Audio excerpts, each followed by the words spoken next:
I want to introduce Professor Haskell because Dick has been with us for the last 4 years, and he's going to share with us a little bit about his own personal journey with this that might resonate with a lot of you. So please welcome Professor Haskell.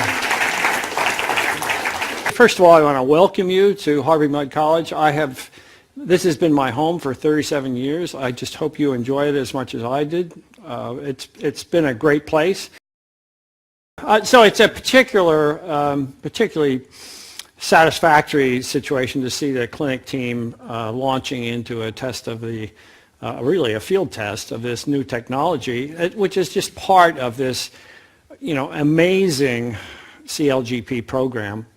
And this is a bit of a confession, but it has an interesting twist to it. I remember about a year ago, or maybe 6 months ago, as I was really coming up to speed on this idealPV technology and the patent. And so my reaction to hotspots, which are indeed a serious problem, but I had never heard of them before. And the solar industry is such a mature industry. I thought, really, hotspots? I mean, they're a problem, but I have had solar panels on my roof since 2001. And so I was just unfamiliar with this and being skeptical but curious. I'm a scientist. I was very curious, but I look back now and I think, boy, I was really skeptical. As it's turned out over the past 6 months or so, slowly I and the team and other faculty involved in this operation here on campus slowly began to realize that there's just been no talk about it. It's one of these, it's the 500-pound gorilla that's sitting in the room, no one's talking about it.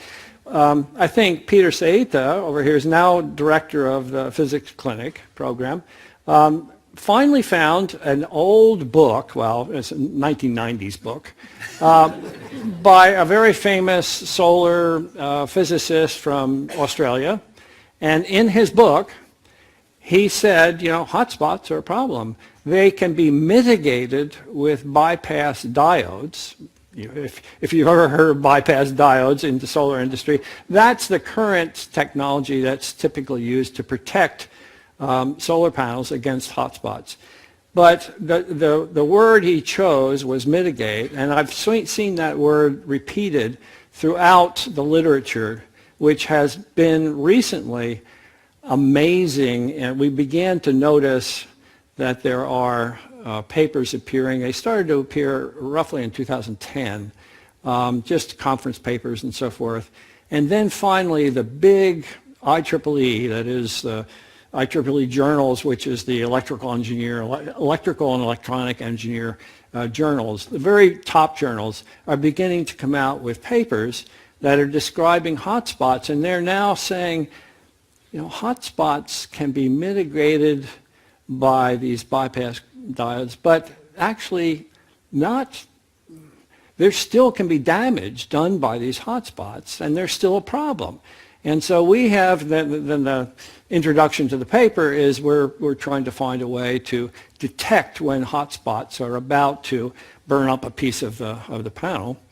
And then finally, as the years go by, as we look in the literature and begin to dig out more, we realize that people are now saying, well, we're offering a way to detect and prevent. Well, if you look at the papers that say they're going to detect and prevent, they actually don't get quite around to saying how they're going to prevent it.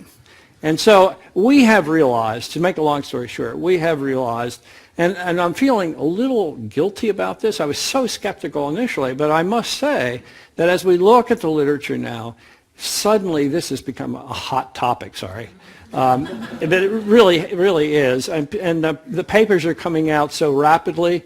There's one that just came out in January 2018, so we really have to stay on top of this. This is an opportunity that we really need to take advantage of. And Kent and the guys from idealPV have really put their heart and soul into this, and I think we're going to be the beneficiaries of it. So thank you for that.